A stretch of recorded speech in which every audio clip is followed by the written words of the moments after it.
हरिओम नमः शिवाय। दोस्तों कैसे हैं आप लोग? माता रानी आप लोगों पे कृपा बनाए रखे। तो आज जिस विषय के ऊपर मैं बात करूंगा वो विषय है चंद्र ग्रहण। आगामी 28 तारीख को जो चंद्र ग्रहण लगने जा रहा है, आज उसके ऊपर मैं बात करूंगा। और इस वीडियो में मैं बताऊंगा आपको कि साइंटिफिकली चंद्र ग्रहण का क्या रीजन है, क्या कारण होता है इसके पीछे, और बात करेंगे कि राशियों के ऊपर जो है इसका क्या प्रभाव रहता है। तो सबसे पहले जो है मैं शुरुआत करना चाहूंगा। सबसे पहले मैं बताऊं आपको कि चंद्र ग्रहण 28 तारीख को रात को 1:06 से लेके 2:21 तक जो है वो लगेगा। और क्योंकि ज्यादातर लोग जो है वो वीडियो बीच में छोड़ के चले जाते हैं, तो सबसे पहले जो मेरा उद्देश्य है कि आप लोगों को मेरे वीडियो के माध्यम से जो है वो जानकारी आप तक पहुंचनी चाहिए। तो उस विषय को मैं पहले लेना चाहता हूं, फिर मैं अगली चीज के ऊपर जाऊंगा। जब भी ग्रहण लगता है तो इस चीज का जरूर ध्यान रखें कि उस समय जो है वो आपको सोना नहीं चाहिए। चाहे चंद्र ग्रहण हो चाहे सूर्य ग्रहण हो, जो गर्भवती महिलाएं हैं वो किसी भी प्रकार का जो है वो सब्जी ना काटें और कोई सिलाई ना करें, वो किसी भी प्रकार का जो है वो इसमें कार्य ना करें। लगभग 2 घंटे के लिए जो है वो चुपचाप बैठी रहें और भगवान भोले शंकर या कृष्ण भगवान, जिस भी भगवान की पूजा करते हैं उनका स्मरण करते रहें। और सबसे अच्छा है कि चंद्र ग्रहण में जो है ओम सोम शिवाय नमः का पाठ करें, तो आने वाला जो बच्चा होगा वो भी जो है चंद्रमा की तरह सुंदर होगा।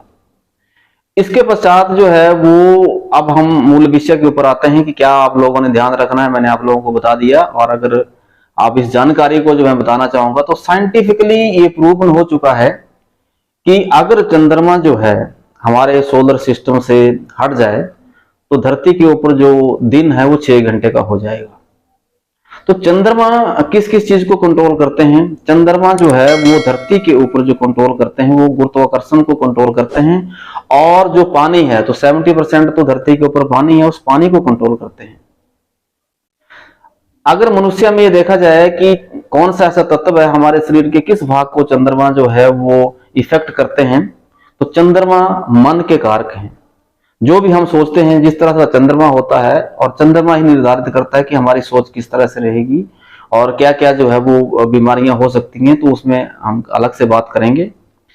तो सबसे पहले मैं साइंटिफिकली आप लोगों को एक चीज बताना चाहूंगा कि जो हम ये कुंडली इस तरह से बनाते हैं, ये बेसिकली क्या होता है कि यहाँ पे ये हम पूरे एक ब्रह्मांड को जो है बनाने की कोशिश करते हैं, इसमें ब्रह्मांड को दिखाते हैं। अब पूरे ब्रह्मांड में क्या है कि कुछ राशियां होती हैं, और ये जो घर हैं ये पूरे ब्रह्मांड को इस तरह दिखाया जाता है जिससे राशियां हैं, घर हैं, उस घर से जो है वो ग्रह हैं। वैसे तो ग्रह दूसरे भी हैं, जैसे कि अरुण है, वरुण है, यम है, लेकिन उनकी स्टडी जो है वो ज्योतिष शास्त्र में नहीं होती है। उसका रीजन ये है कि एक ग्रह जैसे अरुण वरुण यम जो है एक घर से दूसरे घर जाने के लिए जो है 120 से लेके 150 वर्ष का जो है समय ले लेते हैं। तो हम जो है ज्योतिष शास्त्र में सिर्फ उन्हीं ग्रहों की गणना करते हैं जो हमारे जीवन के ऊपर इफेक्ट करते हैं। लेकिन बहुत सारे लोग कहते हैं कि ग्रहण चंद्रमा का लग रहा है तो उसका क्या इफेक्ट हमारे बॉडी के ऊपर होने वाला है।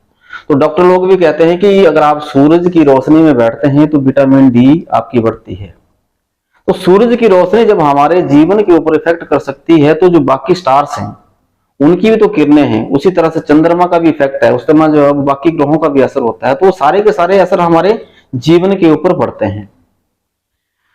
तो इसलिए जो है अगर हम कुंडली को देखें तो हम क्या स्टडी कुंडली में करते हैं, वो सबसे पहले हम अपने आप को देखते हैं। यहाँ से मनुष्य का जन्म होता है, यहाँ से उस मनुष्य के आने का रास्ता है, यहाँ से मनुष्य जो है वो जब इस दुनिया छोड़ के जाता है उस घर को देखा जाता है, और अगर अच्छे कर्म कोई करता है तो फिर ये जो है वो चौथा द्वार जो है वो मोक्ष का द्वार होता है। तो इन्हीं द्वार के बीच में कौन सा स्टार कहाँ पे है वही अपनी डेस्टिनी जो है वो डिसाइड करते हैं। अब चंद्रमा ग्रहण या सूर्य ग्रहण जब होता है तो एक मैं आपको फोटो दिखाने की कोशिश कर रहा हूँ कि जिस तरह से एक झूला होता है, तो झूले में जब सारे के सारे जो पीढ़ियां हैं वो बराबर चली होती हैं तो किसी भी प्रकार का इफेक्ट नहीं होता। जो उसके ऊपर बैठे होते लोग हैं वो भी आराम से जो है एंजॉय करते हैं। पर अगर उनमें से कभी भी एक भी पीढ़ी में कोई डिफरेंस आ जाए, ये टकरा जाए या किसी भी तरह का फ्रिक्शन आ जाए, तो सारे का सारा जो है वो बैलेंस बिगड़ जाता है। तो इसी तरह से जो है ये ग्रहण जो है वो इफेक्ट करता है हमारे जीवन के ऊपर। अब मैं इस तरह से कोशिश आपको समझाने की करूंगा। झूला है, झूले के ऊपर फिर दूसरी जो है वो पीढ़ियां रखी होती हैं, तो वो झूला अपने जगह घूम रहा है, फिर पीढ़ियां जो है उसके अंदर जो है उसके ऊपर घूम रही हैं, और पीढ़ियों के बीच में फिर हम लोग बैठ जाते हैं, तो एंजॉय करते हैं। लेकिन जब भी उनमें कोई डिस्टेंस या डिस्टरबेंस होती है तो डेफिनेटली हमारी लाइफ के ऊपर उसका इफेक्ट आता है। तो उसी प्रकार से जो है वो जब ग्रहण लगता है, यानी कि सौर मंडल के बीच में जो है एक ग्रह है, उसमें जो है हलचल होती है, तो उस हलचल का इफेक्ट जो है कहां पे आता है। तो आज क्योंकि विषय हमारा चंद्र ग्रहण का है, तो चंद्र ग्रहण के ऊपर ही बात करेंगे। तो जैसे ही चंद्रमा को ग्रहण लगता है तो क्या है कि वो किस चीज को कंट्रोल करते हैं। चंद्रमा जो है वो धरती के ऊपर जो कंट्रोल करते हैं वो करते हैं वाटर, यानी पानी को कंट्रोल करते हैं।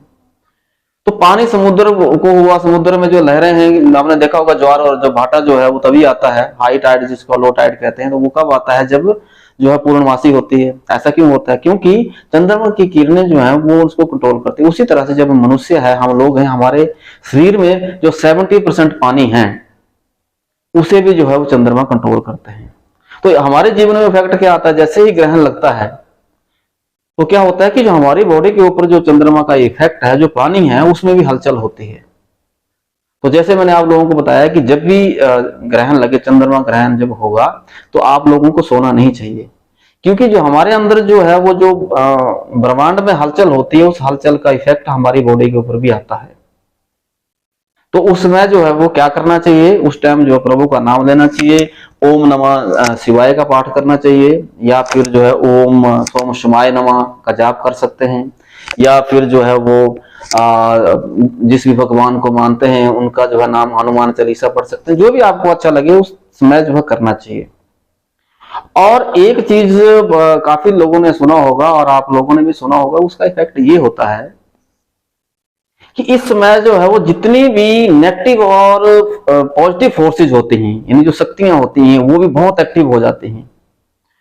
और क्योंकि हलचल होती है तो हलचल हम लोगों को उसका इफेक्ट कम होता है, लेकिन जो शक्तियां हैं उनको जो है उसके ऊपर भी उस चीज का इफेक्ट आता है। तो उस इफेक्ट आने से अगर उनको जो है वो अपनी तरफ वाइब्रेट करते हैं, अब भगवान का नाम लेते हैं, तो इसका जो है वो जो आम दिनों में जो उसका हमें जो है पुण्य मिलता है, उससे हजारों गुना पुण्य जो है हमें हम लोगों को प्राप्त होता है। तो यही विडंबना है और यही हमारा जो है वो सनातन धर्म है। तो आज अब बात कर लेते हैं ज्योतिषी शास्त्र के अनुसार कि ग्रहण अगर लगेगा तो क्या होगा और किस राशि में ग्रहण लग रहा है। तो जो ग्रहण है वो 1:06 से लेके 2:24 तक लगेगा। और ये किस राशि में लग रहा है, मैंने ये यहां पर लिखा 1, यानी मेष राशि। तो मेष राशि के अंदर जो है इस समय 4 ग्रह बैठे हुए हैं, गुरु, राहु और चंद्रमा। और चंद्रमा को ग्रहण लग रहा है, यानी कि अगर हम साइंस की बात करें तो पृथ्वी बीच में आ जाती है, वो बातें ठीक है, लेकिन ज्योतिष शास्त्र में कहा जाता है कि राहु जो है वो चंद्रमा को ग्रसित कर देते हैं। तो जब चंद्रमा ग्रसित होते हैं, यानी कि जब चंद्रमा की पावर जो है कम हो जाती है, तो उसका इफेक्ट हर राशि के ऊपर जो है वो अच्छा भी आएगा और बुरा भी आएगा। इस बात का हमेशा ध्यान रखें कि जिस दिन जो है वो ग्रहण होता है उससे 7 दिन तक जो है बड़ी सावधानी हम लोगों को जो है वो बरतनी चाहिए, क्योंकि उसका इफेक्ट जो है हमारे शरीर के ऊपर भी आता है और हमारे दिनचर्या के ऊपर भी आता है। तो बात कर लेते हैं राशियों की कि किस राशि के ऊपर जो है क्या इफेक्ट आने वाला है। देखिए, अगर हम बात करते हैं मेष राशि की, तो मेष राशि में जो है ग्रहण लग रहा है, यानी ये राशि ग्रसित हो रही है।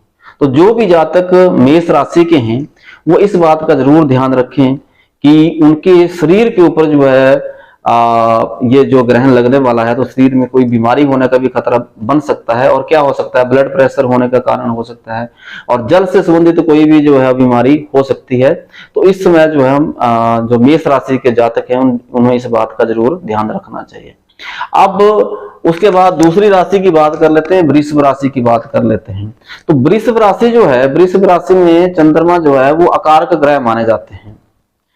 तो जब ग्रहण लगता है तो वृषभ राशि वालों को ये अच्छा होता है और किसी भी तरह का जो है वो बेनिफिट जो है वो हो सकता है वृषभ राशि वाले जो जातक होते हैं।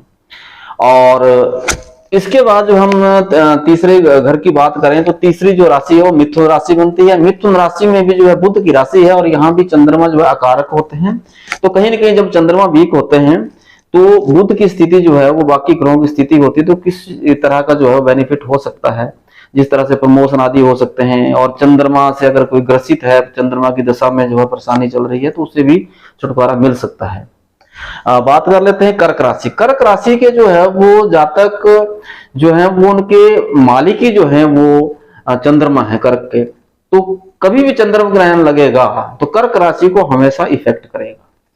कर्क राशि वाले क्या करें, मैंने यहाँ पे लिखा है कि दान करने के लिए कभी भी जो है वो कर्क राशि के जो लोग हैं उन्हें कभी भी दान नहीं करना चाहिए और कोशिश करनी चाहिए जब भी चंद्रमा ग्रहण लगे तो खासकर कर्क राशि वाले को कभी भी जो है वो नहीं सोना चाहिए।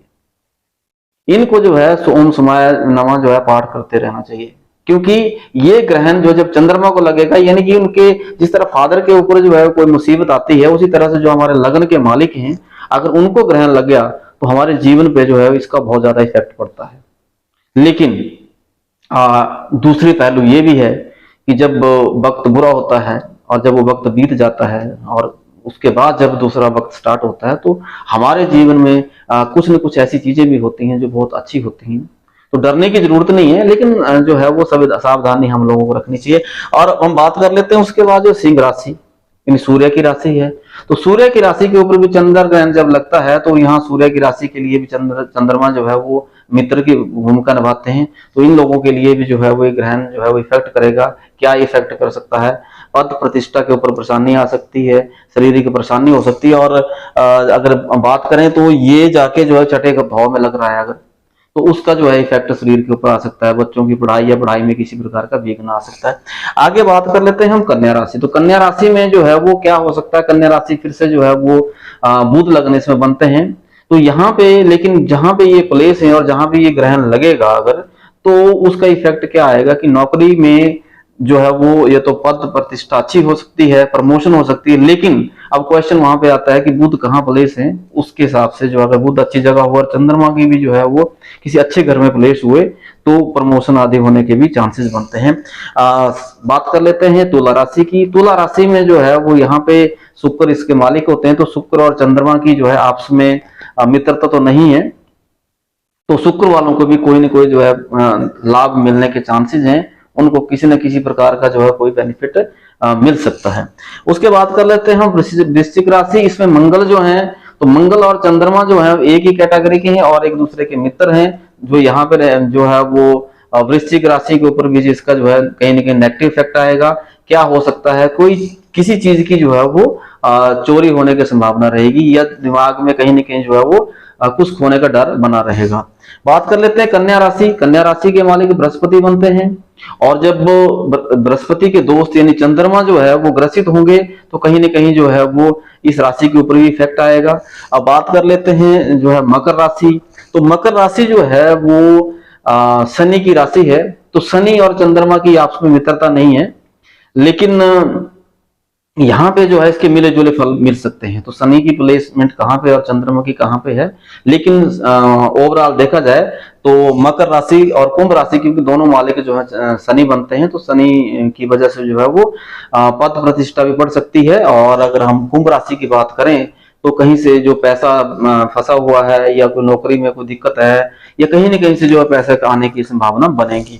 12वीं राशि यानी मीन राशि में, मीन राशि जो है वो क्या हो सकता है, जब चंद्रमा ग्रहण लगता है तो मीन राशि के ऊपर क्या इफेक्ट आ सकता है।